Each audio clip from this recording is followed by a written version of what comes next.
रामानुजाचार्य स्वामी जी महाराज की, विश्ववल जगदाचार्य श्री तिरंगी स्वामी जी महाराज की।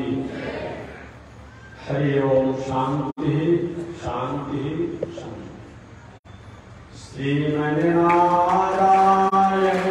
लक्ष्मी नारायण, श्रीमन्नारायण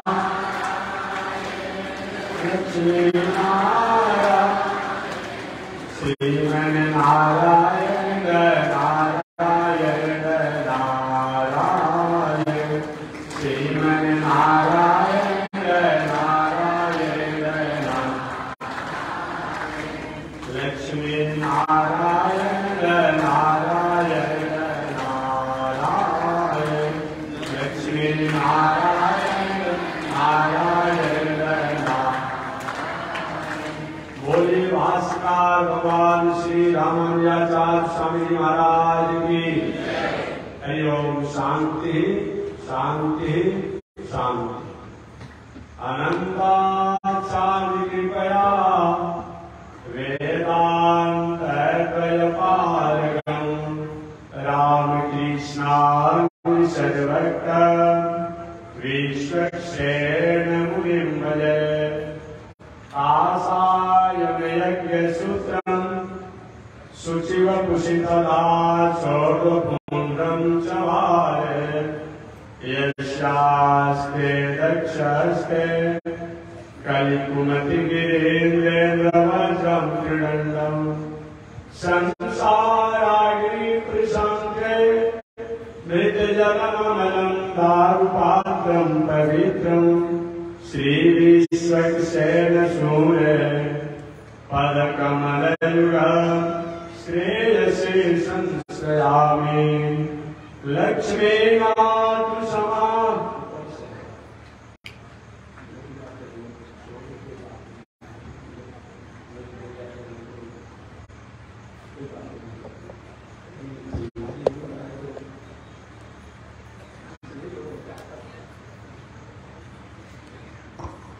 लक्ष्मीनाथ समारंभां नाट्यामुनिमध्यमाम् अस्मदाचार्यपर्यन्तां वन्दे गुरो परम्पराम्।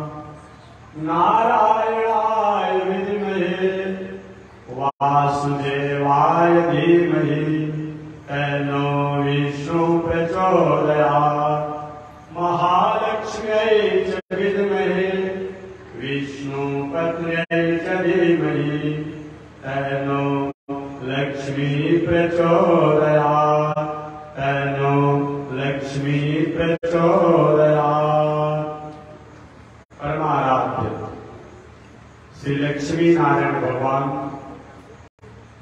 नित्य वंदनीय पूज्य गुरुदेव श्री तिरंगी स्वामी जी महाराज के जुगल चरणों में कोटि शरण। भगवत भागवत आचार्य कई कड़ी पारायण महानुभाव आरा जगदीशपुर से चलकर आए हुए श्री आनंद बिहारी शास्त्री जी द्वारा आप श्रवण कर रहे थे। पावन भूमि पर पावन कथा को मैं भी निवेदन करते आ रहा हूं। पावन कथा प्रसंग अंतर्गत अभी तक सूर्य वंश की वंश परंपरा को मैं निवेदन कर रहा हूं। आज से चंद्र वंश की कथा को मैं निवेदन कर रहा हूं। हालांकि सीधी सीधी बात आप जान लीजिएगा, कथा को सूर्य वंश कहा जाए तो, चंद्र वंश कहा जाए तो, नेमी वंश कहा जाए तो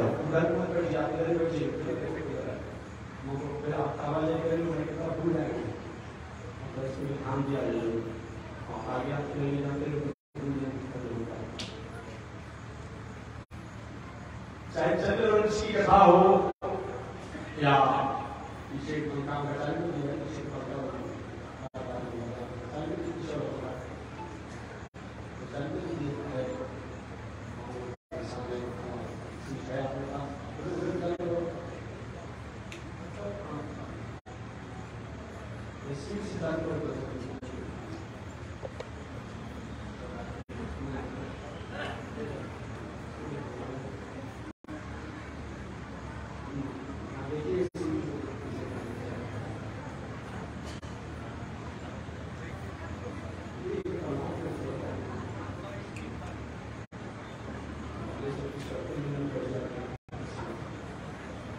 माता जी भी थोड़ा बैठते समय आप थोड़ा पहले बैठिए, उस वक्त कैसे बैठे इतना आप लोग संकीर्ण बैठे आपस में बैठने से बैठ जाएगा। तो थोड़ी सी कल से मतलब थोड़ी अपने आपस में अलग जगह का कोई अभाव है नहीं, प्रशांत रूप माता जी गर्मी से थोड़ी सी कल से आप छोड़ दीजिए, कल से आप लोग थोड़ी बच्चे का आप लोग को सुधार है बैठने में भाव आंदोलन में ऐसे संकीर्णता में एक दूसरे का और थोड़ा सा कल से लोग देख रहे हैं बहुत संकीर्णता में इतना जगह है दीदी बनाई लगा हुआ है, कल से आप फैल सकते हैं, थोड़ी बहुत परेशानी है आज जैसे चल रही है। चाहे सूर्यवंश की कथा हो या चंद्रवंश की कथा हो या नीलवंश की कथा हो, सबका मूल सूर्यवंश है। बात कहने लगे चंद्रवंश भी सूर्यवंश है, जनक जी महाराज का वंश भी सूर्यवंश हुआ।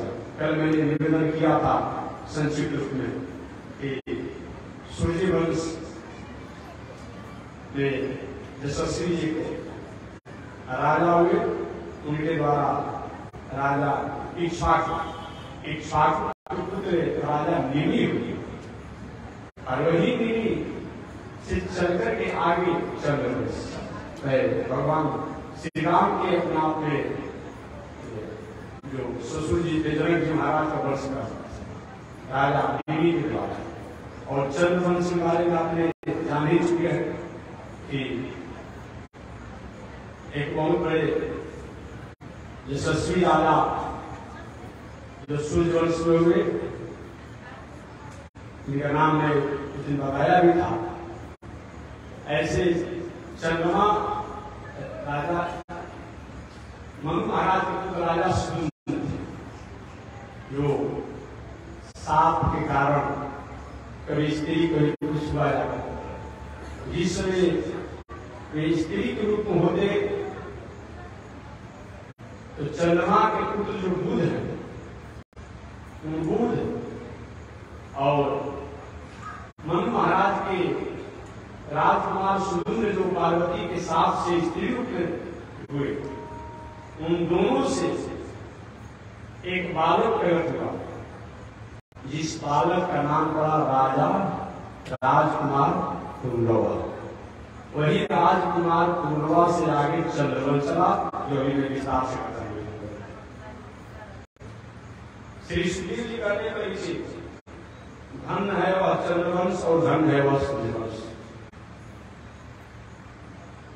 कुलम पवित्रम जननी पिता वसुंधरा भागवती च धन्या, देशे च लोके पितरो धन्या, जैसा कुलम वैष्णव नाम धीर, वह कुल धन्य है, वह खानदान धन्य है, वह परिवार धन्य है, जिस पूरे खानदान परिवार में भगवान के भक्त आ जाते हैं, सब कल्याण हो जाता है।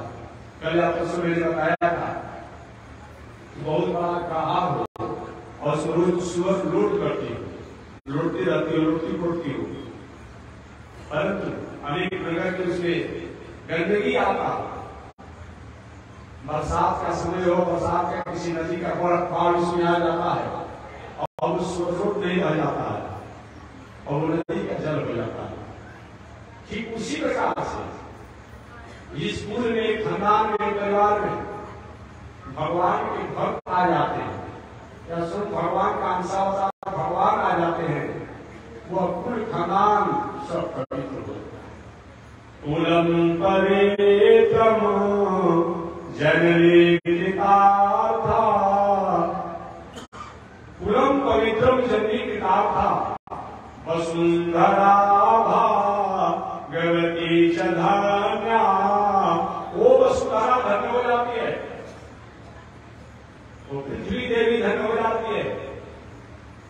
वसुंधरा भागवती च धन्या, देशे च लोके पितरो धन्या, वह देश पवित्र हो जाता है, वह लोक पवित्र हो जाता है, जिस घर में भगवान एक भी भक्त हो जाते हैं, या स्वयं भगवान अंशावतार में कलावतार में। आज सूर्यवंश में कितने भगवान के अवतार हुए, हमारा वंश क्या कहना है, वो चंद्रवंश में कितने भगवान के कला अवतार और भगवान के अंशावतार प्रकट हुए, उस वंश को क्या कहना है, धन्य है वह सूर्यवंश। इसी बात को मानस राज ने कहा कि पुत्रवती ज्योति जग सोई रघुपति भगति दास सुत।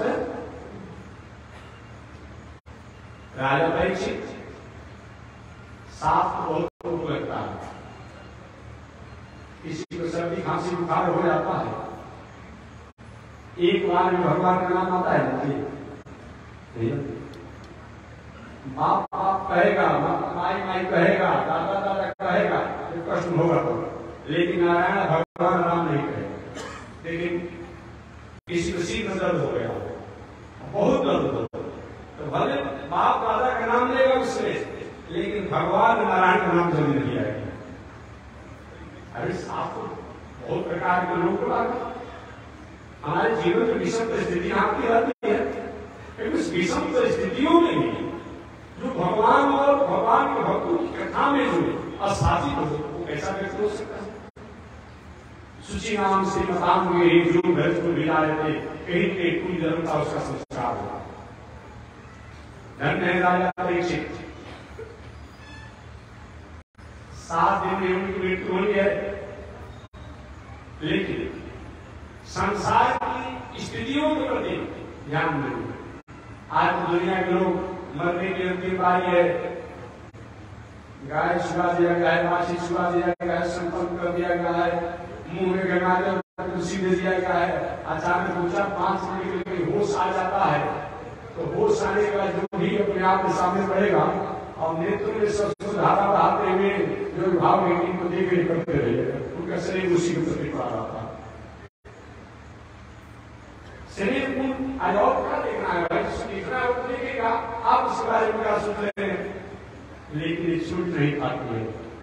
जन्म जन्म में जतन करानी, बहुत जन्मों का जतन करने के बाद ऐसा होता है कि हमारे जीवन में सद्वृत्तियां आती, अन्यथा यह संभव नहीं है।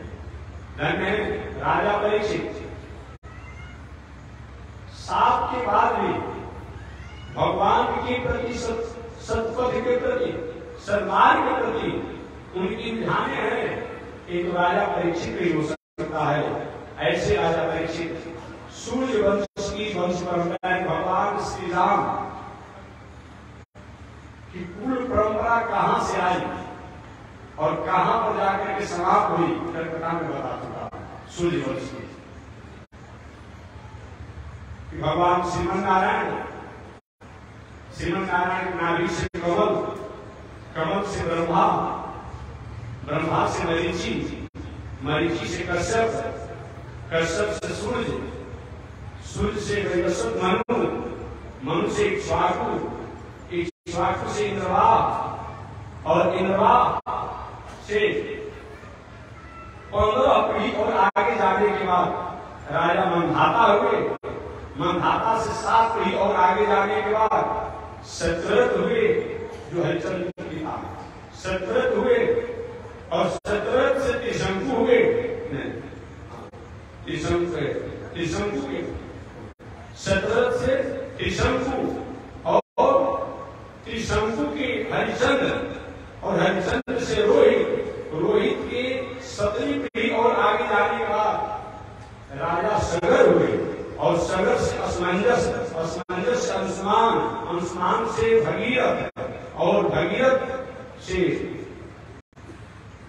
14वीं पीढ़ी आगे आने के बाद खटवान राजा, खटवान से दिलीप, दिलीप से रघु, रघु से और से दशरथ, दशरथ से भगवान श्री राम। एक हवा तो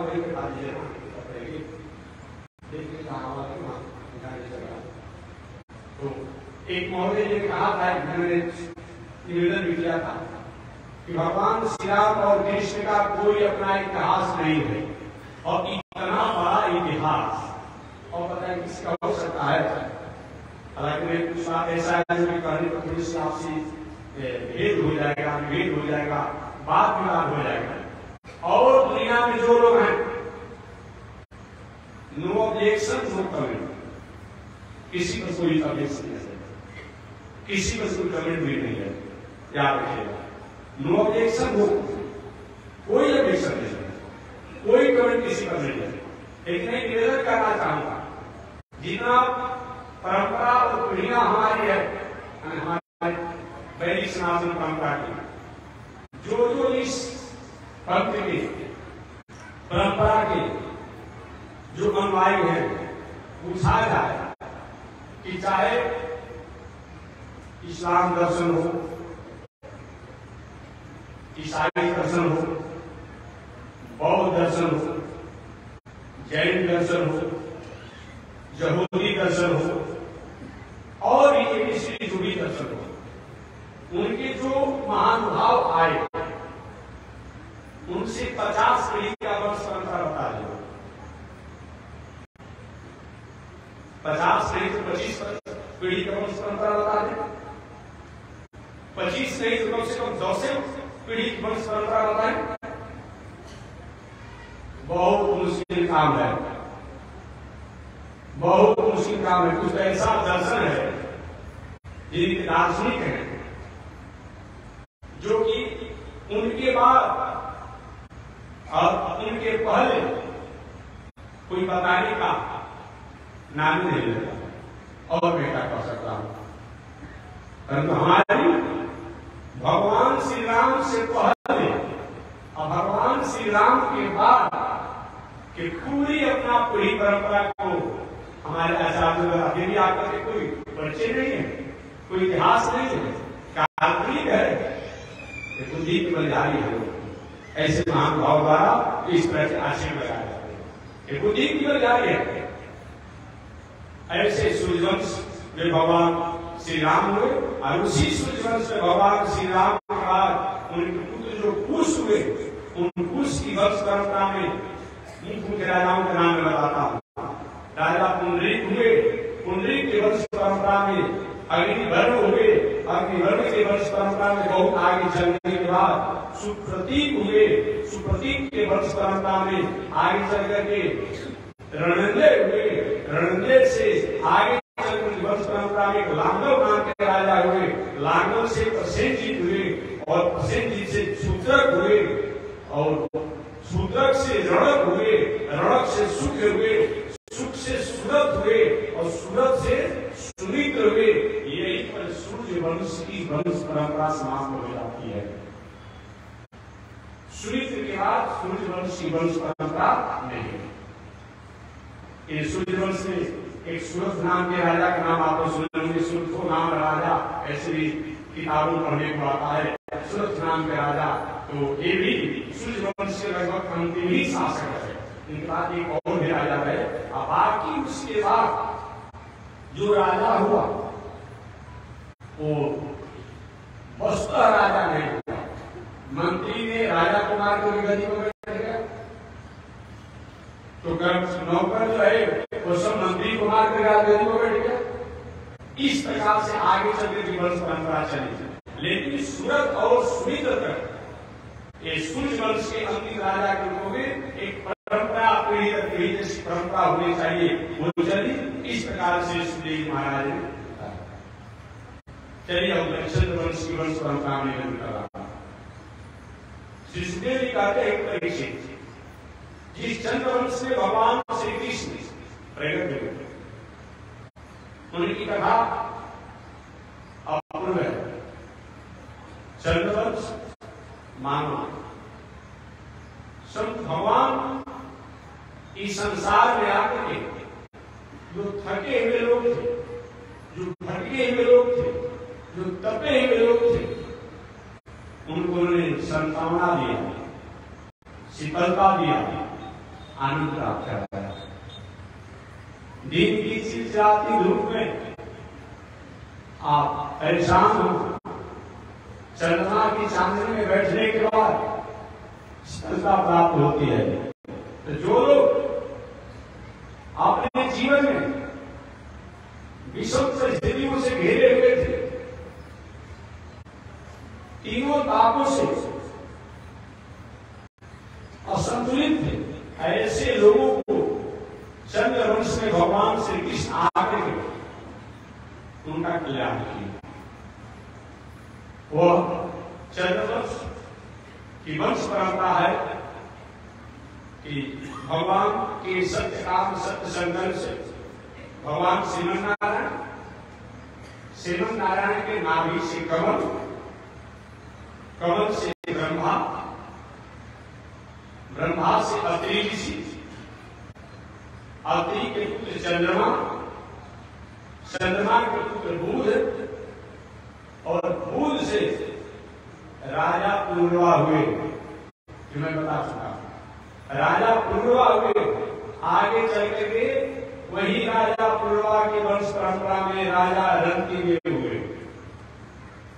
रंतिदेव एक ऐसे राजा हुए, एक बार बहुत दिनों तक लंबे समय का स्थान पर रहे थे, सारे परिवार के साथ, पत्नी, बेटा, बाप, बच्चे, नाती, पनाती, राजा, प्रजा सब। व्रत सनातन की तरफ था। आचार्य परीक्षा लेने के लिए एक अवधूत आए थे। महाराज ने भोजन प्यास से भोजन कराइए। उनके पास जो कुछ था खिलाया। कुछ देरों के बाद एक और दिन दिया, महाराज जो कुछ गेहूं खिलाया हमें भूख लगी है, वही भोजन कराया। जल पिलाए, पिलाने थोड़ा सा जल बचा हुआ था। अभी जल पीना चाहते थे, और प्यासा आया। महाराज जल नहीं मिलेगा तो प्राण चला जाएगा। राजा रंतिदेव से जल को पिला करके उनको संतुष्ट किया। वही राजा पत्तार पड़े दिपजा कुसुमई गजेंद्रो जम्बई फलेन सबई। पत्तार पड़े दिपजा कुसुमई गजेंद्रो, पत्तार पड़ी दिपजा, वह द्रुपद लाडली द्रौपदी जो है, उन द्रौपदी ने जैसे भगवान को प्रसन्न किया था, आप जानते होंगे। यही झारखंड प्रदेश है, यही भीम चुनाव है आप झारखंड प्रदेश में। पांडव लोग 14 वर्ष के यात्रा में थे, अज्ञातवास में थे, छुप कर किसी का जीवन जीते थे। इधर दुर्योधन यहाँ संत दुर्वासा जी पहुंचे। दुर्योधन ने सत्कार सम्मान किया दुर्वासा ऋषि का। दुर्वासा जी प्रसन्न हो गए। एक भगवान महाराज यही आशीर्वाद दे दीजिए कि पांडवों को कहीं में छूटे हुए अज्ञातवास करके आप 10,000 अपने शिष्यों के साथ जाइए, उन्हीं का आप सत्कार स्वीकार कीजिए। इस व्यक्ति को अपने खाने को ठिकाना नहीं हुए और वहां 10,000 अतिथि पहुंच जाएंगे, क्या होगा? मानो दुर्योधन ने दुर्वासा ऋषि से ऐसा प्रकार मांग करके विचार किया था कि संत दुर्वासा जाएंगे, पांडवों द्वारा व्यवस्था नहीं हो पाएगा, नाराज हो जाएंगे संत दुर्वासा जी, और 7 दिन पांडवों से तुम्हारा विनाश हो जाएगा। बिना मारे मुझे ही मरे, बिना मारे ही हमारे मर जाएगा। लेकिन उस दुर्योधन के भी जानना चाहिए कि भगवान कहते हैं कि जो अच्छे महाम है। श्रीमद् भगवद गीता में भगवान ने कहा है कि जो क्षेम महाम, बदाम्यम भी कहा जा सकता है। बदाम्यम में और महाम्यम में अंतर है। बदाम्यम का मतलब क्या होता है? हमने कहा हम व्यक्ति को पानी पिला दीजिए, हम व्यक्ति को भोजन करा दीजिए, तो हो सकता है इस व्यक्ति को हमने कहा व्यक्ति काम कर भी सकता है, नहीं कर सकता है। ये बदाम्यम है। अब अहाम्यम का मतलब क्या होता है? कहां से आएगा? सब हमको पानी पिला दिया, हमने भोजन करा दिया, तो भगवान कहते हैं कि मैं अपने भक्तों को केवल पाता नहीं हूं, उनके भार को समय पर करता हूं। इसलिए यहाँ पर वहाम्यम शब्द का प्रयोग किया गया है। जो क्षेम वहाम्यम, जो मानी का होता है अप्राप्त वस्तु को प्राप्त होना, इसका नाम क्या है? योग। क्षेम का मतलब क्या होता है? प्राप्त वस्तु की रक्षा करना, इसका नाम क्या होता है? क्षेम होता है। भगवान कहते हैं कि अप्राप्त वस्तु मैं प्राप्त कराता हूं, अप्राप्त वस्तु की रक्षा मैं करता हूं, ऐसे भगवान एक बात को दुर्योधन से भूल चुका था। वचन देख चुके थे दुर्वासा जी, गए पांडव लोग संयोग से 81 वर्ष के वासी का व्रत करने वाले थे, आगे करने वाले, बहुत कुछ मिला नहीं था, कोई साथ पास कुछ बना होगा। द्रौपदी के पास ऐसा एक आत्मा था जो अपने बना करके जब तक नहीं खाए खिलाती रहेगी वो पाप उसी करता रहेगा। संयोग सूचित पारने का समय था, समय से सभी लोग पांडव लोग पा लिए थे। इधर दुर्वासा जी पहुंचे उसी दिन पांडवों के यहाँ जहाँ पर पांडव अज्ञात वास में थे, यही दिन खुला आपके झारखंड प्रदेश में पलामू जिला में, पलामू जिला पड़ेगा, वही पर अपना दुर्वासा जी से भीम दादा ने उनको दर्शन किया। प्रभु आप इस अवसर पर, हाँ मैं आ रहा हूं। अच्छा, तो आतिथ्य सत्कार हमारे यहाँ हो जाता तो अच्छा था। दुर्वासा जी के मैं भी सारी जाता दासी का पारण करना आगे तक व्यवस्था नहीं हुआ, ठीक व्यवस्था करेंगे। और भीम दादा गए द्रौपदी के पास, महारानी द्रौपदी संत दुर्वासा जी अपने 10,000 शिष्यों के साथ आ रहे हैं, भोजन की व्यवस्था कर। द्रौपदी का अपना माथा पकड़ लिया, क्या प्रभु आज सब अपने ही द्वारा हम समाप्त हो जाएंगे। कभी कभी एक गरीब को मकड़ा को आपने देखा होगा, रोज इसमें घर में जावा लगा देते तो क्या आप कभी कहते कि मकड़ा के जाल में फंस गया व्यक्ति, कहते हैं आप दोनों भाषा में मकड़ा के जाल का मतलब क्या होता है? कभी कभी मकड़ा अपने द्वारा जो जाल निकालता है और उसी में फंसे के संकट में फंस जाता है। कभी जो खा भी जाते उसमें भी जाता है फंसे करने आपने। द्रौपदी ने कहा आज आप ही का वचन आपके विनाश का कारण हो जाएगा। महाराज उसी द्रौपदी का भीम दादा आप तो जाने कि आप कुछ भोजन का व्यवस्था पारण के नाम पर हमने खाने की और आपने 10,000 शिष्यों से दुर्वासा ऋषि को निमंत्रण दे दिया। उसमें भी ऐसे संत नहीं है, ये दुर्वासा के नाकों पर आगे से होता है, खुद होता है, साफ होता है, वैसे संत को आपने निमंत्रण दिया। आज तो पूरा पांडव कुल का समाप्त हो जाए। भीम हमें सब नहीं जानते हैं, मैंने निमंत्रण दे दिया है, आप व्यवस्था कर।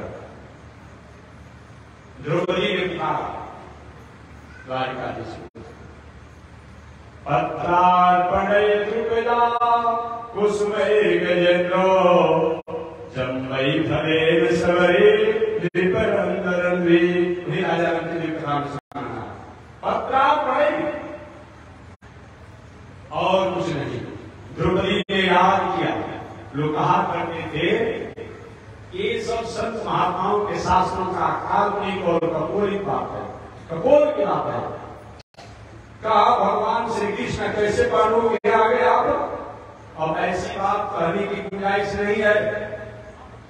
यहां से कितना 1000 किलोमीटर की दूरी पर आपका परिवार, आपका बेटा, आपका नाती ये सब रहता है। इंग्लैंड हो जहां हम कोई बताना चाहते हैं, विदेश में रहता है, कितना किलोमीटर पर है। एक ही मिनट में आपने क्या किया, मोबाइल पर दिखाया, कॉल किया, कितनी जल्दी आ जाता है। 1 मिनट लगता है, सेकंड भर में आ जाता है।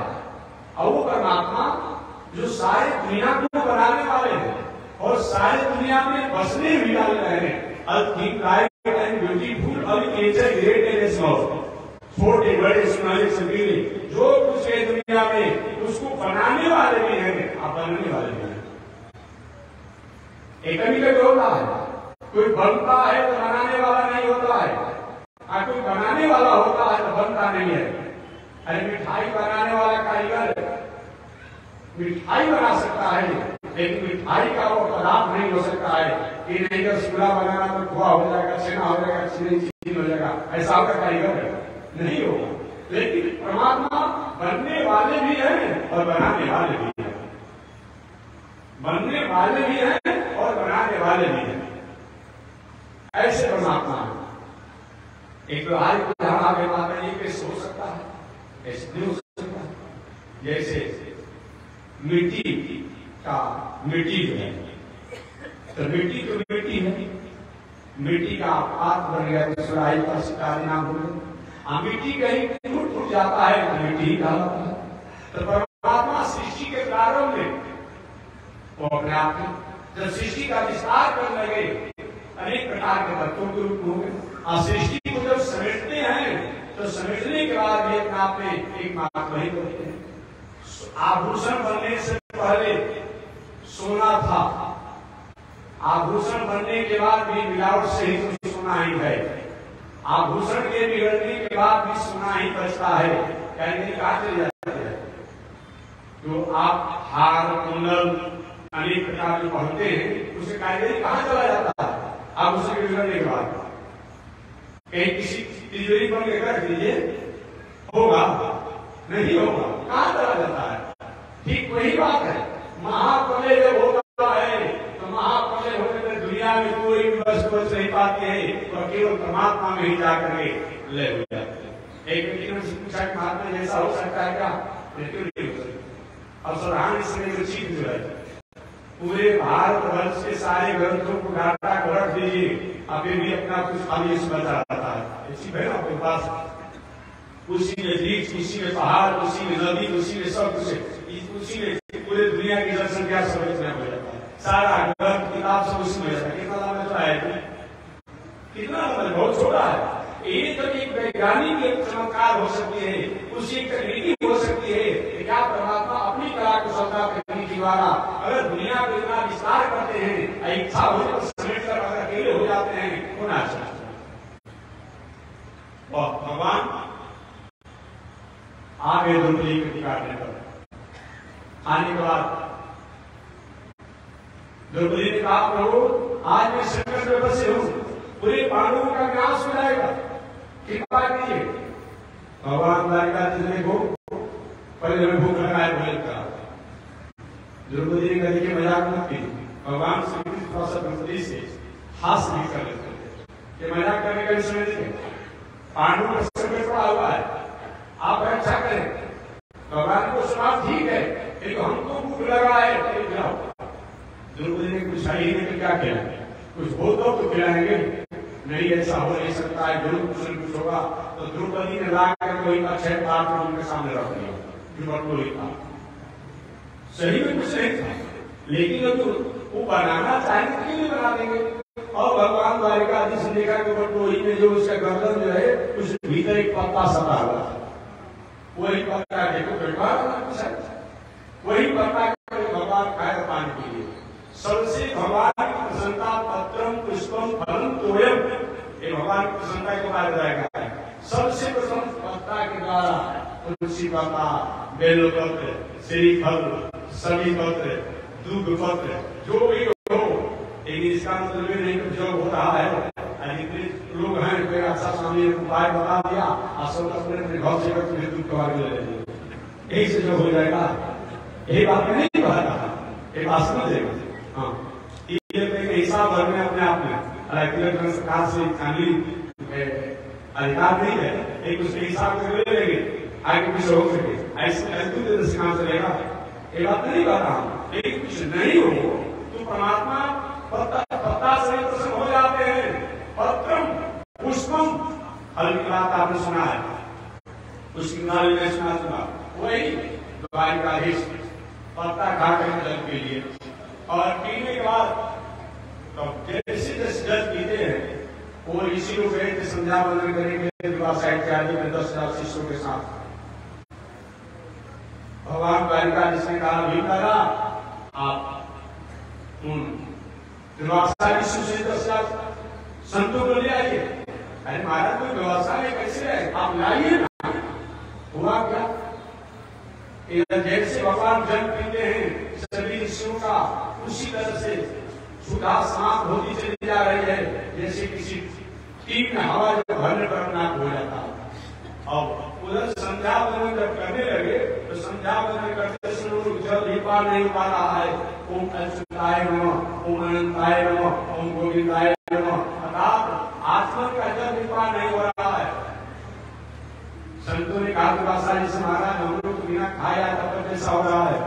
दुर्वासा जी हमारी भी हाल वही है। ये क्या होगा? और 10 लाख भोजन प्रभाव हो जाएगा पांडवों की। यहाँ द्वारिका जिस बिना दंड के छोड़ेंगे क्या? महाराज क्या किया जाए कि चलो भाग चलो, भेटे उससे नहीं होगा अपने आप में। एक राजा में थोड़ी सी गलती हो गई, चक्र छोड़ दिए कि बहुत बड़ा अन्याय हो जाएगा। और दुर्वासा जी वही कोयल नदी पार करके और भागने लगे। सब लोग भागने लगे। भगवान ने भीख वाले से बुला लाइए, आवाज देते रह गए, लेकिन वो लौट करके नहीं आए और पांडवों की रक्षा हो गई।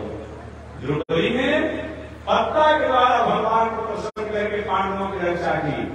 पत्ता पड़े द्रुपदा कुसुमई गजेंद्र।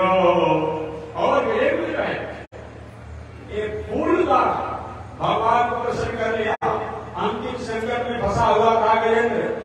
सारा परिवार ने साथ छोड़ दिया, बाल बच्चों ने साथ छोड़ दिया, पत्नी ने साथ छोड़ दिया, भाई ने साथ छोड़ दिया, फिर सूर्य का अलग भाग बचा हुआ था। अरे तो बारी बारी से सबको पुकारा गजेंद्र ने, सबको पुकारा। ब्रह्मा घोषणा, हे ब्रह्मा जी आप मेरी रक्षा करें। ब्रह्मा जी विचार ही कर रहे थे कि कहां से आवाज आ रही है, पूरब से पश्चिम से उत्तर से दक्षिण से चार से है। अभी सोच ही रहे थे, गजेंद्र ने कहा शंकर जी आप रक्षा करिए। शंकर जी विचार के अभी ब्रह्मा जी को आया, हमको बुला रहा, हम कहीं जाए पहुंचे तो इंद्र को बुला गया, हमारी बेटी हो जाएगी। बारी बारी से सभी देवताओं को पुकारा गजेंद्र, कोई नहीं आया। अंत में गजेंद्र का इस दुनिया को जो निर्माण करने वाला है, जो नियामक है, जो नियंता है, जिसके द्वारा दुनिया सृजन होती है, क्या वो भी मेरी रक्षा नहीं करेगा? और जब भगवान सामने आए तब अपने आप नाम लिया। पहले तो प्रणाम ही करके था, पहले नाम नहीं लिया, रूप का विवरण नहीं किया।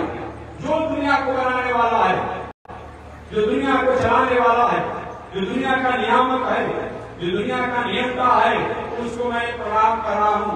अखिल जगत गुरु जो है, अखिल ब्रह्मांड का नायक जो है, वही भगवान आए। और भगवान को सोचा कि क्या तू, मेरे पास तो कुछ है नहीं। वही सूर्य ने फूल कहीं से अपने आप में था, उसी फूल को क्या किया, समर्पण कर दिया। भगवान ने गजेंद्र की रक्षा की।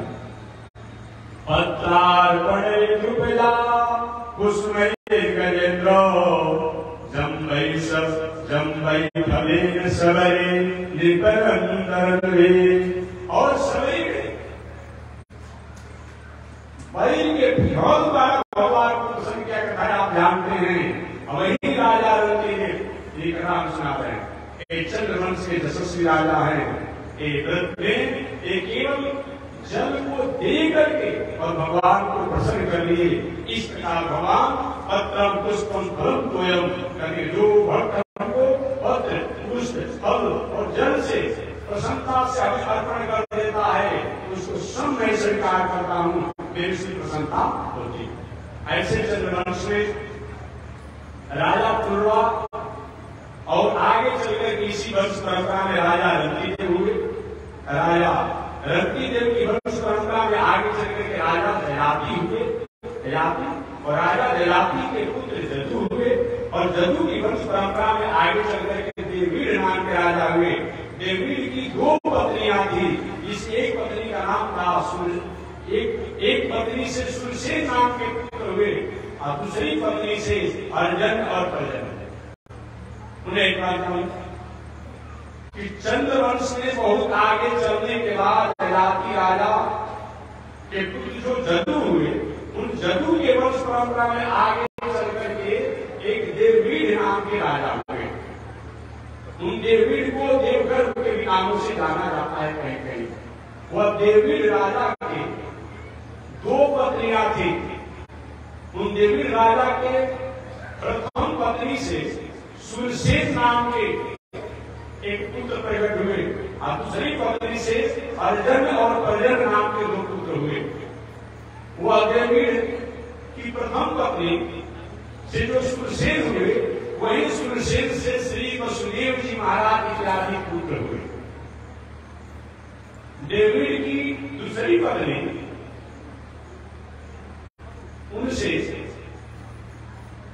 जो अर्जन और भजन हुए थे उनसे 9 नंद जी लोग हुए जो नंद जी के नामों से जाने जाते हैं। एक व्यक्ति ने उनसे पूछा रहेगा कि महात्मा जी मैं आपसे जानना चाहता हूं कि वसुदेव जी महाराज ने अपने पत्नी को नंद बाबा के क्यों रखे थे? रोहिणी जी को क्यों रखे थे? तो मैंने निर्णय किया कि वसुदेव जी महाराज पर शादी में कुछ परिवार अपने गांव पर रहता है, कुछ नगर में रहते हैं, कुछ लोग अपने आप जिला में रहते हैं, कुछ लोग प्रमंडल में रहते हैं, कुछ लोग राजधानी में रहते हैं, कुछ लोग महाराजधानी में रहते हैं। ठीक उसी प्रकार से वसुदेव जी महाराज तो मथुरा में रह गए। कंस का अत्याचार बढ़ते चला गया, अत्याचार बढ़ते चला गया। तो जो मथुरा में रहने वाले कुछ ऐसे राजा लोग थे, उन्होंने क्या कि वहां से छोड़ करके कोई जाकर के ब्रज में बस गया, कोई गोकुल में बस गया, कोई वृंदावन में बस गया, अलग अलग जाकर लोग बस गए।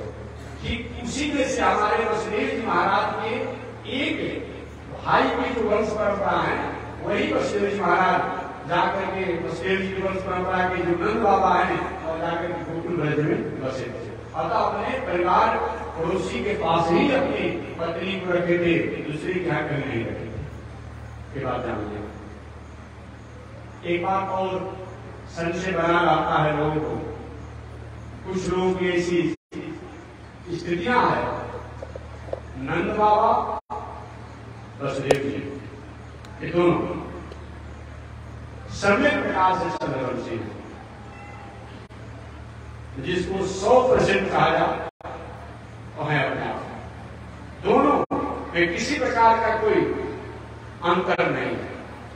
थोड़ी सी नहीं जानने का शास्त्रों को कुछ लोग अपनी बुद्धि द्वारा तर्क द्वारा कुछ ऐसी बातें कह दिया करते हैं, लेकिन वसुदेव जी और नंद बाबा दोनों एक पड़ोसी है, एक कुतिया है, एक परिवार है, एक परिवार, बस इतना ही बात है और कुछ नहीं पता। तो चलिए मैं आगे कथा निवेदन करूं। इस प्रकार श्री वसुदेव जी महाराज की पत्नी देवकी से भगवान श्री कृष्ण हुए। श्री वसुदेव जी की दूसरी पत्नी रोहिणी से बलराम जी हुए। वही श्री कृष्ण और बलराम जी का पालन पोषण नंद बाबा के यहाँ हुआ था। यही अपना चंद्रवंश की कथा को श्री सुखदेव जी महाराज ने राजा परीक्षित को बताया। आगे राजा परीक्षित महाराज आपने चंद्रवंश की कथा में इतनी जल्दी सुना दिया जैसे कोई झटपट कर देता है, क्षमा कीजिएगा राजा परीक्षित। अभी तक आपने सूर्यवंश की कथा सुनाया और वंश की कथा सुनाई, ऋषि की कथा सुनाई, संतों की रसद सुनाई, भगवतों की कथा सुनाई, भागवतों की कथा सुनाई, मैं सुनते आ गया। लेकिन जब भी चंद्रवंश की कथा आई तो चंद्रवंश की कथा को इतना आपने झटपट कर दिया महाराज, मैंने जल्दी सुना दी। इस कथा को सुनने के लिए आज मैं जब से बैठा हूं तब तक पानी नहीं पिया हूं, भोजन भी नहीं पिया हूं, और उस चंद्रवंश को इतना संक्षिप्त में आपने कथा सुना दिया। सुखदेव को सुना तो दिया नहीं महाराज, ऐसे सुनाने से नहीं होगा। ये बताया जाए वो राजा पूर्वा के वंश परंपरा में भगवान श्री कृष्ण कैसे प्रकट हुए, उनकी पूरी खानदान परंपरा में कौन कौन यशस्वी राजा हुए और कौन कौन किस तरह से प्रकट हुए, इसको आप विस्तार से बताइए। मैं संक्षिप्त से नहीं सुना सकता। वही सुखदेव जी महाराज अपना विस्तार से चंद्रवंश की कथा को निवेदन कर रहे हैं और विस्तार से निवेदन करते हुए कहते हैं परीक्षित, भगवान श्रीमन नारायण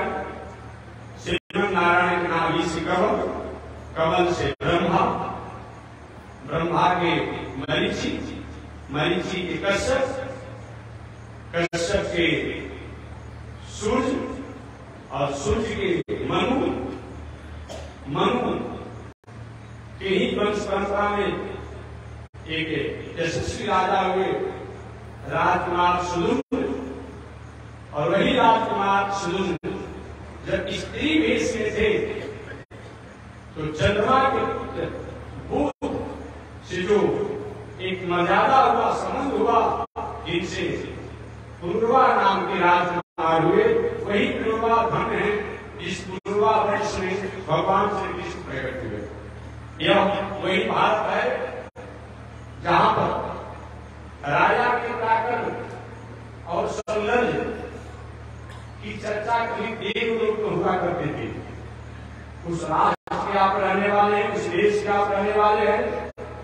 जहां के राजाओं के पराक्रम और सौंदर्य की चर्चा देवलोक में देवताएं, गंधर्व, अप्सराएं किया करती थी।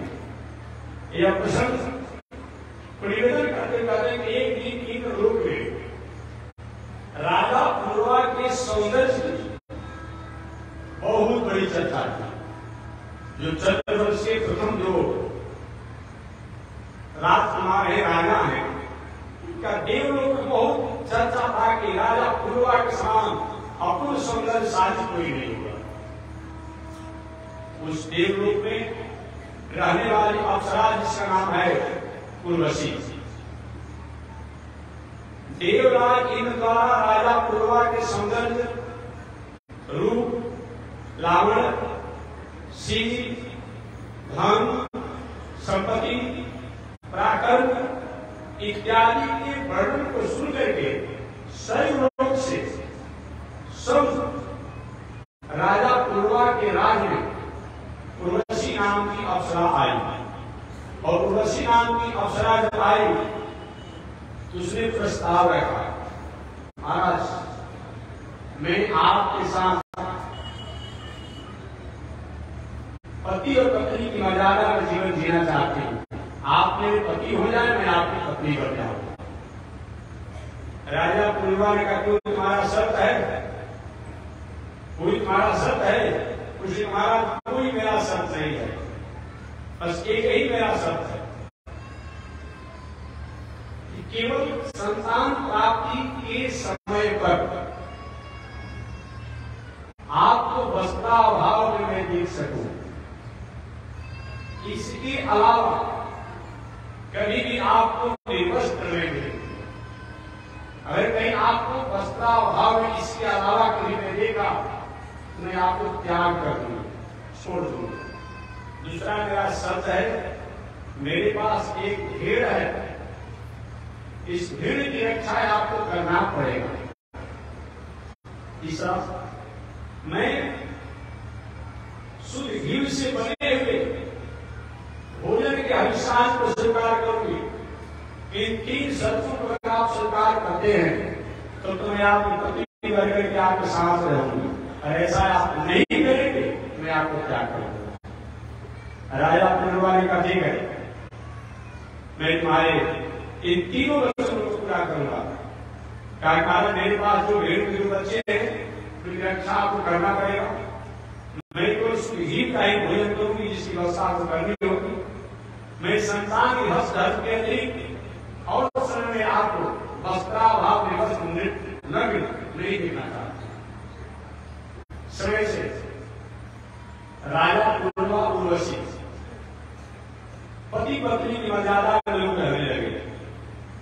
इधर देवराज इंद्र अपने देवलोक में उर्वशी को बहुत दिनों तक अनुपस्थित पाया, अभाव पाया, ताकि उर्वशी चली कहां गई। उस उर्वशी को ढूंढते हुए देवराज इंद्र अपने देवलोक से पृथ्वी लोक पर घूमने लगे। और घूमने लगे तो वो घूमते घूमते संयोग से अपने दो धर्मों को लिए थे, राजा पूर्वा के राज में आए। राजा पूर्वा के राज में आने के बाद अचानक जहां पर भीड़ की दो बच्चों को बांधा गया था, देवराज इंद्र द्वारा गंधर्वों को जो मिला किया गया, भीड़ को पता करो। उस गंधर्वों ने देखा कि वो सर्वलोक का उर्वशी का एक भेड़ है, और उन दोनों भेड़ों को ले जाने लगा। वो भेड़ आवाज लगाए, राजा पूर्वा पाया कि उर्वशी ने कहा कि भेड़ों की रक्षा नहीं करेंगे तो मैं आपको छोड़ दूंगा। और उसमें ये सैया पर थे, उर्वशी भी अपने आप में सैया पर शयन की हुई, राजा पूर्वा भी शैया पर शयन किए हुए सोए हुए। अचानक भेड़ के बच्चों की आवाज को सुनने के बाद थोड़ा उनका वस्त्र जो होगा अस्त व्यस्त हो गया।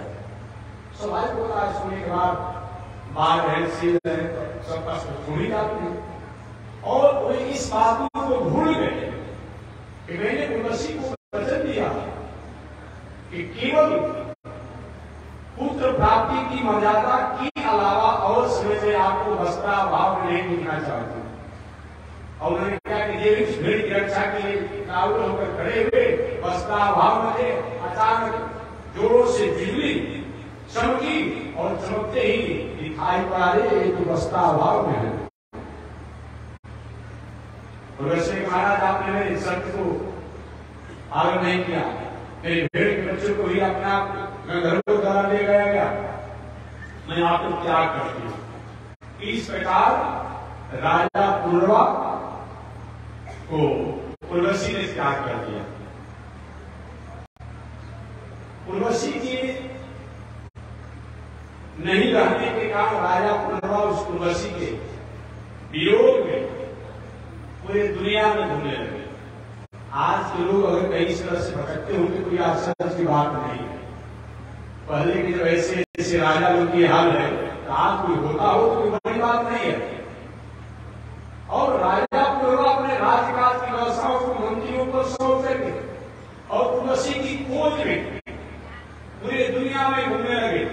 कहीं उर्वशी को नहीं देख पाए संयोग से एक दिन राजा पूर्वा घूमते घूमते कुरुक्षेत्र में सरस्वती नदी के तट पर अपने आप में घूम रहे थे। अचानक उन्होंने वहीं पर उर्वशी को अपनी 5 सहेलियों के साथ देखा। उर्वशी भी है, उसके साथ उसकी 5 सहेलियां भी है।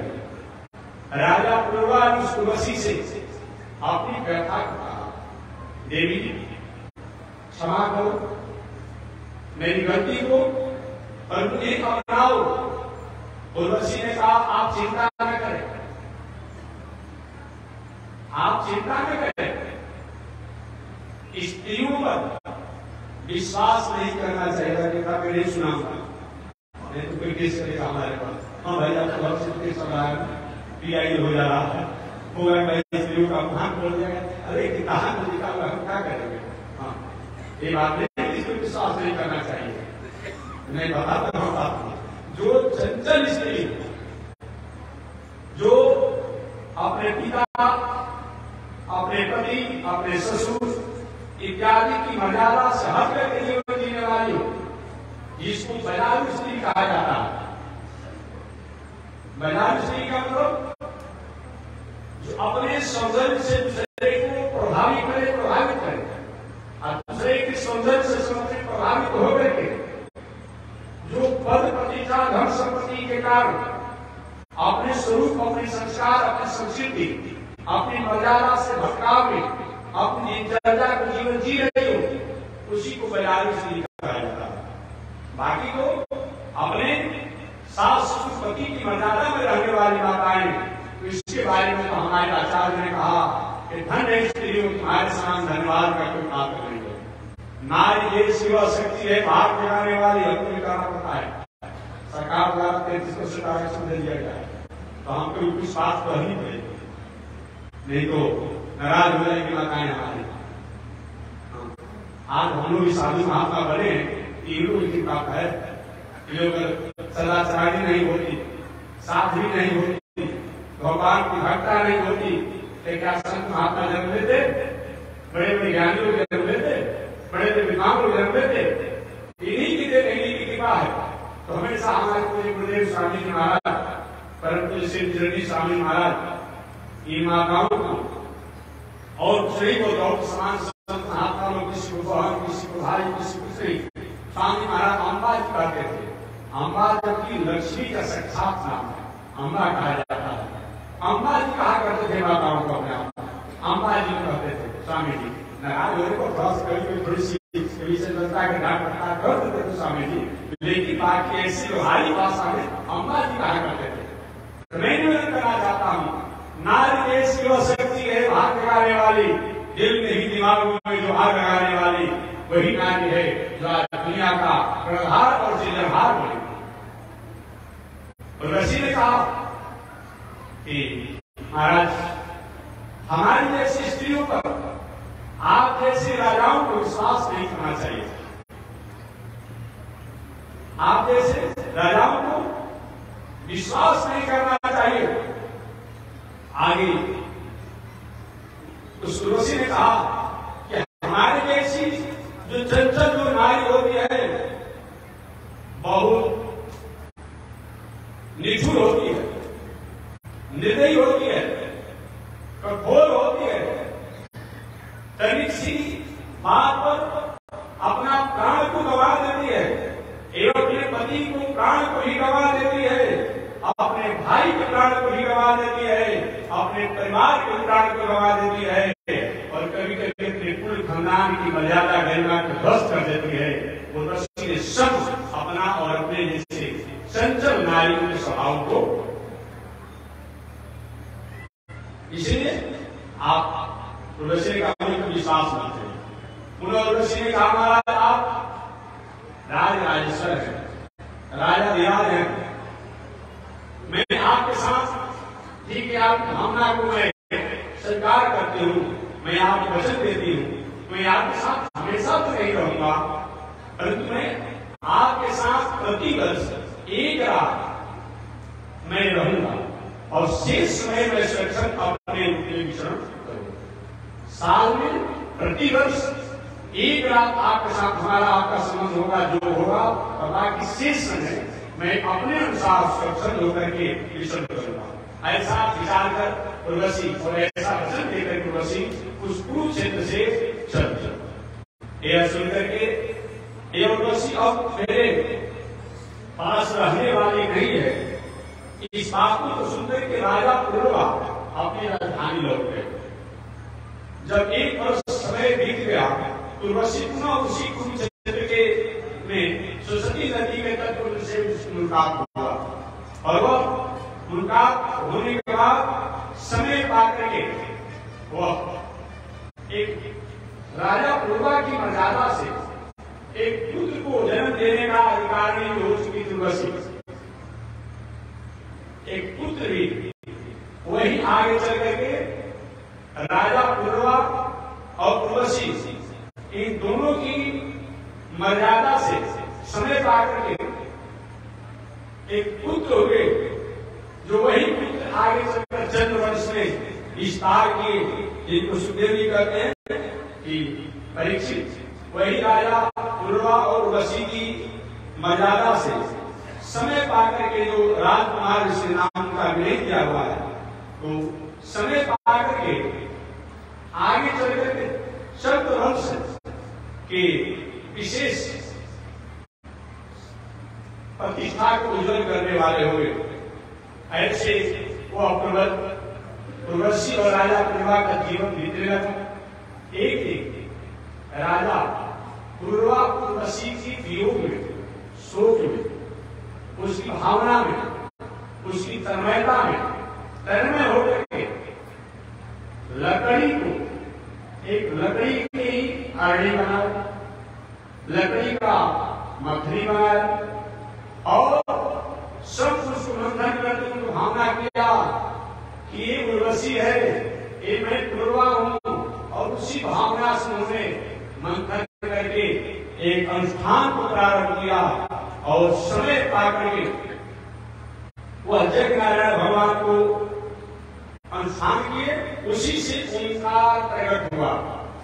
क्या प्रकट हुआ? ओंकार प्रकट हुआ। वही ओंकार आगे चल करके वेद शास्त्र का सारभूत अपने आप बन गया। इस प्रकार राजा पुरुरवा ने संतान की इच्छा से उस उर्वशी की भावना में भावुक होते रहे।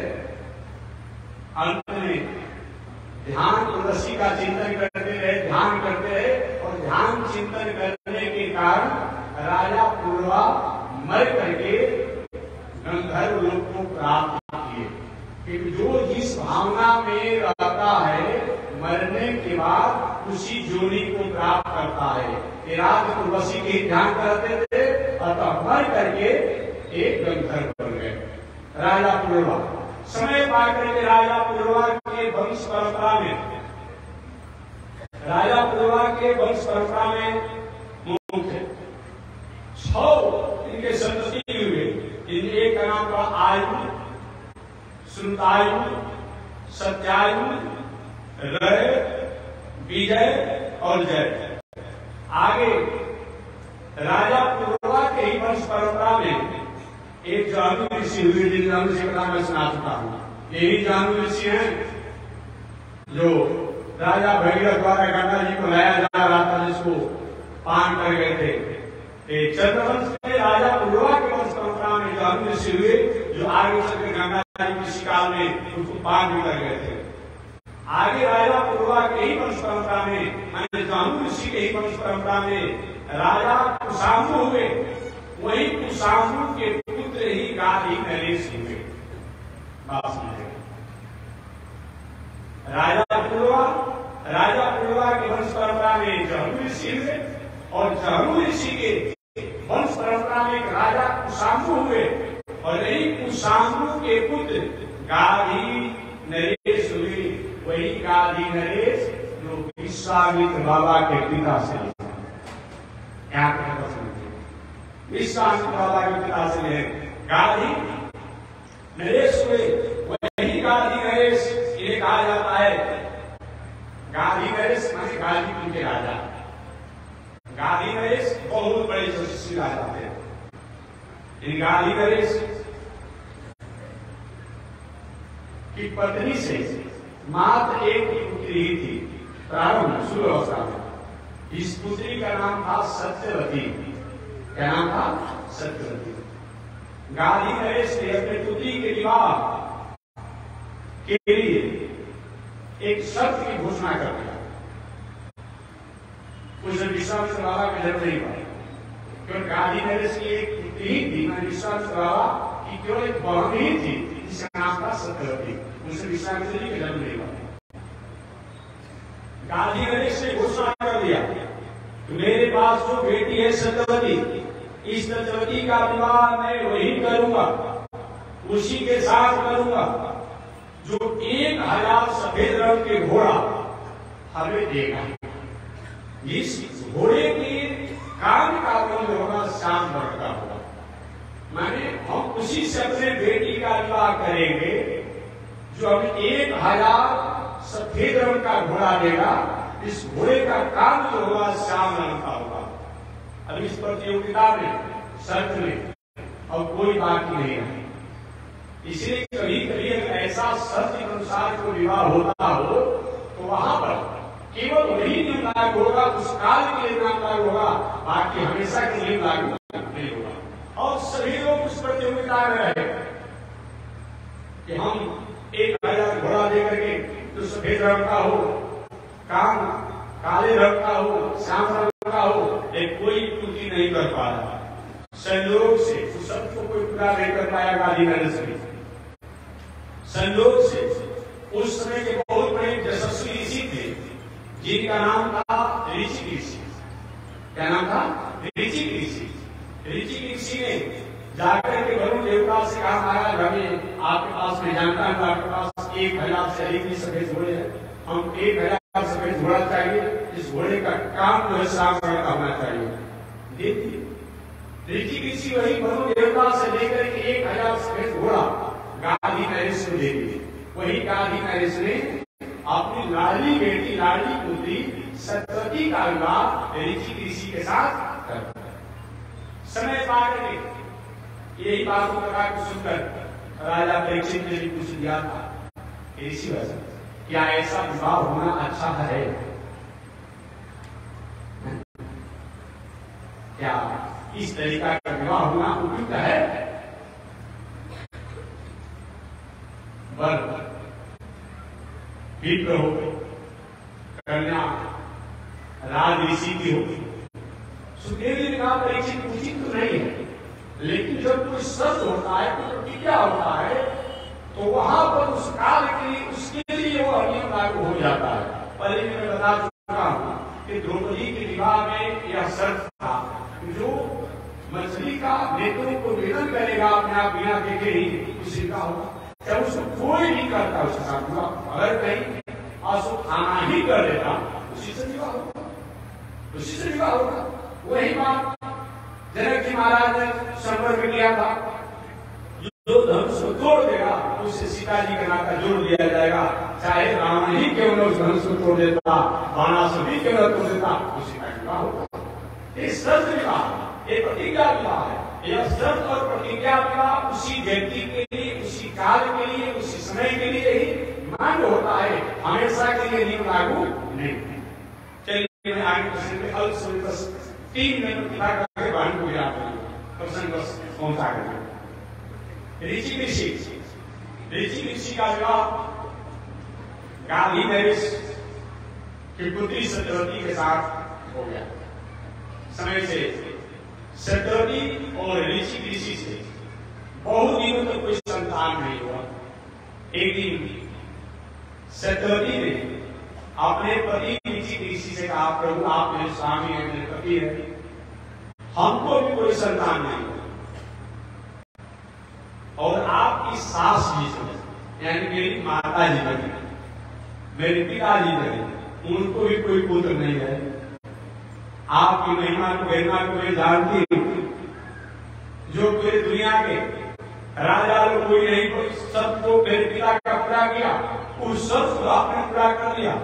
तो मैं प्रार्थना करती हूँ कि मेरा भी पुत्र हो जाता और मेरी माता यानी आपकी जो सास जी है उनको भी पुत्र हो जाता। ऋषि मुस्कुराए, ठीक है, देवी तुम्हारी मन्नत पूरा होगा। समय से ऋषि ने एक बहुत बड़ा जग का आयोजन किया और जग का आयोजन करने के बाद जग के अंत में पुत्र की कामना से 2 चरु को तैयार किया, एक क्षत्रिय अंश का, एक ब्राह्मण अंश का। बिजली का एक ही तरह का किरण है, एक किरण द्वारा आवाज यहाँ आ रही है, इसको पकड़िए, लाइन नहीं मारा, पंखा पकड़िए नहीं मारा, और एक बॉल वाला किरण को पकड़िए तो तुरंत झटका देता है, जो किरण वहां से किधर का चलता है। लेकिन इसमें तकनीकी प्रक्रियाएं जो किया गया है कि आवाज भीतर पहुंचाने का काम करेगा, वो प्रकाश देने का काम करेगा, वो हवा देने का काम करेगा, एक कोई चार्ज करने का काम करेगा, ठीक वही बात। ऋषि ने 2 हविष को तैयार किया, 2 शक्ति को तैयार किया और शक्ति को तैयार करके रख दिया कि मैं संध्या वंदन करने के बाद अपनी पत्नी सत्यवती और अपनी सास जी के लिए मैं इसको समझा बुझाकर ही बता कर दे दूंगा। प्रसाद रखा हुआ, ऋषि कहीं दिन चल रहा, सत्यवती बिना अपने पति ऋषि समझे दोनों चरु को लाभ लोगों ने प्रसादों को, और जो ब्राह्मण अंश का जो चरु था वो नहीं समझने के कारण वो अपनी माता जी को दे दिया, गांधी नरेश की पत्नी को दे दिया। आज वो क्षत्रिय अंश का जो चरु था वो सब उसको अपने मुंह कर गए, नहीं समझते। और ऋषि आए, देवी प्रसाद यहाँ पर रखा, हमारा 2 भाई मैंने आपकी सास से अपनी माता को दे दिया, एक मेरे खा गया, कौन को पाया कौन दिया उसने बताया। ये तो बहुत बड़ा अनर्थ हो गया। क्या हुआ प्रभु, क्या हुआ, ये बहुत बड़ा अनर्थ हो गया। इस चरु को तुमने अपनी माता यानी मेरी सास जी को दिया, वो ब्राह्मण अंश का चरु तुम्हारे लिए था, जिस चरु को तुम पान कर गई हो वो चरु तुम्हारी सास जी के लिए था। ये तो अनर्थ हो जाएगा, तुम्हारा पुत्र जो होगा ना वो क्षत्रिय स्वभाव का होगा। सत्यवती प्रार्थना कर, प्रभु ऐसा मत, आप ऋषि हैं और आपका पुत्र है, अगर क्षत्रिय स्वभाव का हो, शासकीय व्यवस्था को संभालने वाला हो, तो क्या इस चीज का महत्व हो जाएगा कि ठीक है तुमने अफसोस किया है, पश्चाताप किया है, तो ठीक है तुम्हारा बेटा को नहीं होने देंगे, लेकिन तुम्हारा नाती जो होगा क्षत्रिय स्वभाव का होगा, शासकीय व्यवस्था को संभालने वाला होगा, आओ आओ नहीं देखेगा, आन मान शान में रहने वाला होगा। वही समय पा करके ऋषि के पुत्र जमदग्नि ऋषि कौन हुए, जमदग्नि ऋषि हुए। अब पुनः अगली पीढ़ी में चल करके परशु वाले बाबा परशुराम के हो गए। बात को समझ आ गया, परशुराम के हो गए। इधर गांधी नरेश की पत्नी द्वारा विश्वामित्र बाबा हो गए। एक समझा गया तो विश्वामित्र बाबा आप परशुराम जी दोनों संबंधी हैं और आप इस नाता समझने लगेंगे, वो अपने समझ लीजिएगा। माने समझिए तो परशुराम जी की बहन जो है, विश्वामित्र जी की जो बहन है, विश्वामित्र जी की जो बहन है, एक परशुराम जी की क्या लगेगी? दादी लगेगी ना, दादी लगेगी। बस इतना ही जान लीजिएगा। और जो ये संबंध बताएंगे थोड़ा सा गड़बड़ हो जाता है, इसलिए आप लोग संबंध व्यवस्था कराते हैं तो आपको समझने में सुधार। मैं यही बताऊंगा कि हमारे विश्वामित्र बाबा की बहन, विश्वामित्र बाबा की बहन जो है एक परशुराम जी की दादी लगेगी। और संबंध जोड़ने बहुत अच्छी कर लीजिएगा। इस प्रकार से ये हमारे विश्वामित्र बाबा भी हुए, जमदग्नि ऋषि भी हुए और परशुराम जी भी हुए। इन पावन प्रसंगों को सुनकर के राजा परीक्षित, अरे गुरु जी ऐसा ऐसा दुनिया में हुआ है? हाँ, वही परशुराम जी महाराज हैं, वही विश्वामित्र जी महाराज हैं, दोनों अपने आप के। इसीलिए चरित्र से कहा था कि परशुराम जी कहीं 36 ब्राह्मण का काम करा सकते हैं, ब्राह्मण हो सकते हैं, हम नहीं कर सकते हैं। हमसे कोई ने कहा था, हमने कितना ही जानते हो, हमारे विश्वामित्र बाबा सही माने में ब्राह्मण ही थे।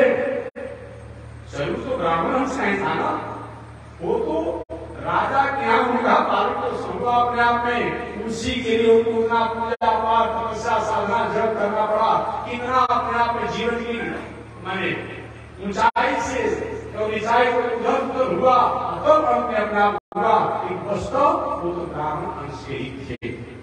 ये जानना चाहिए।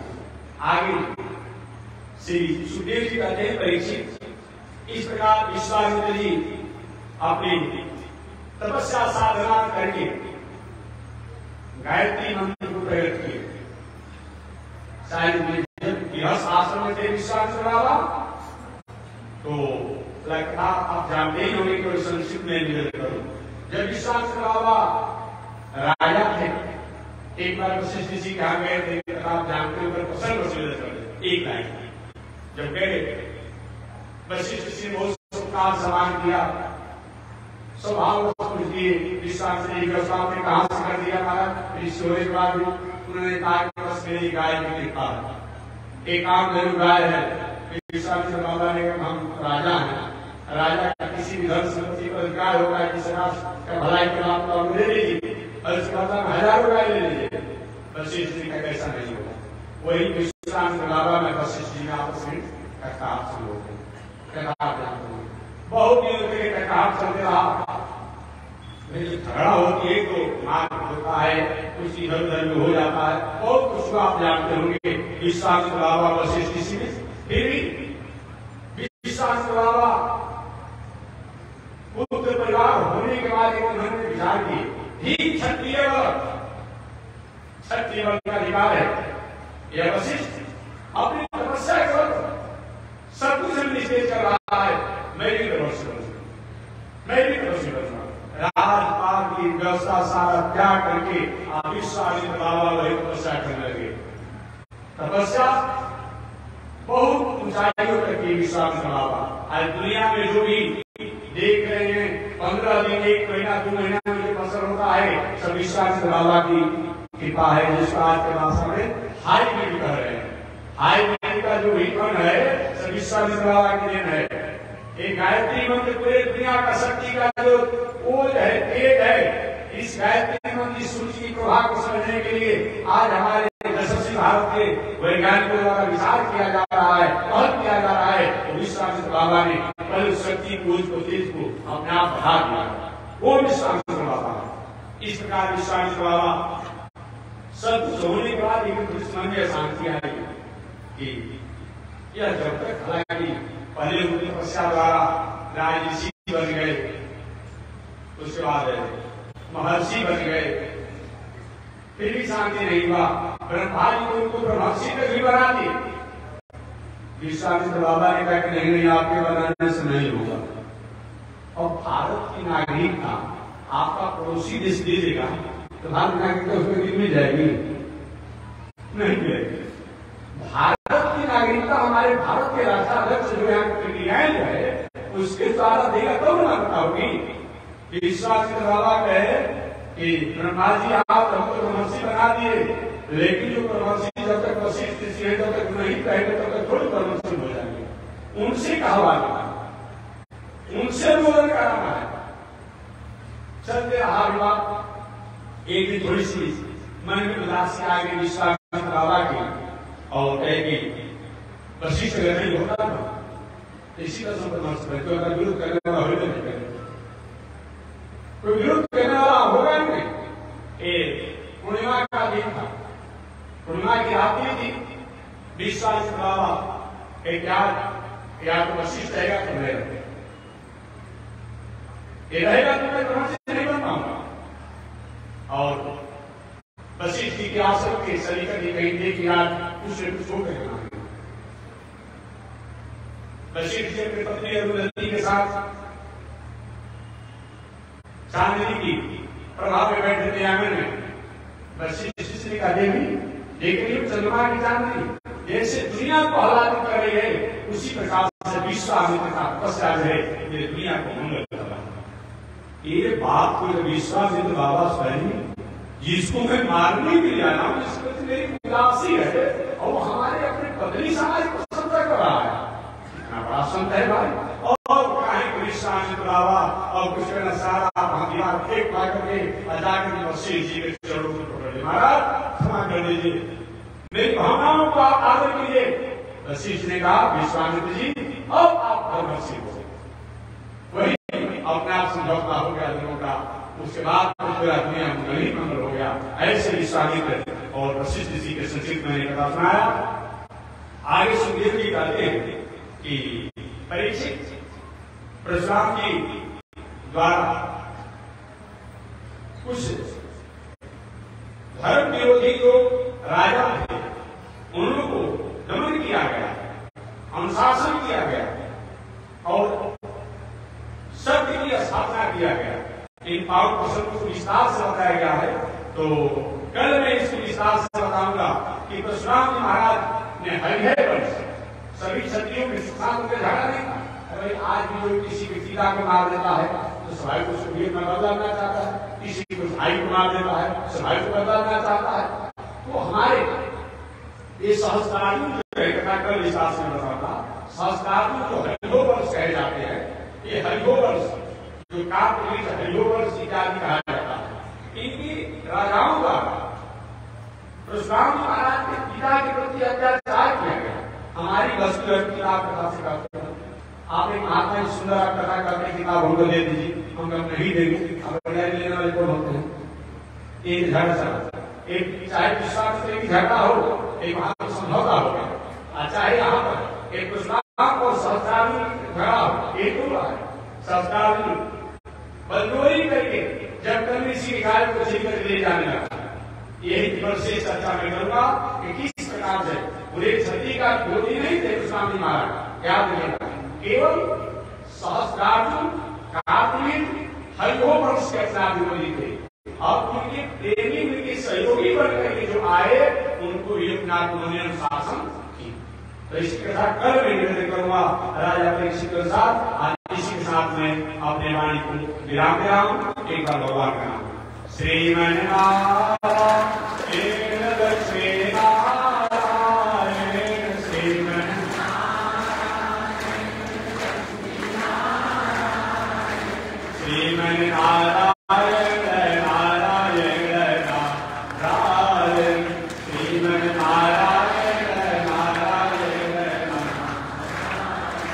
लक्ष्मीनारायण भगवान की हरि ओम। शांति शांति शांति।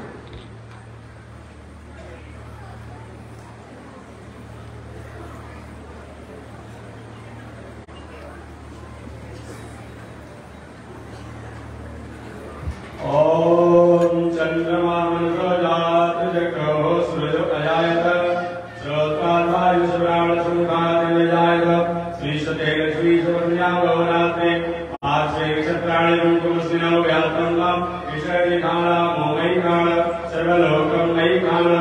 लक्ष्मी नारायण भगवान की जय, स्वामी जी महाराज की जय। हरि ओम। शांति शांति शांति।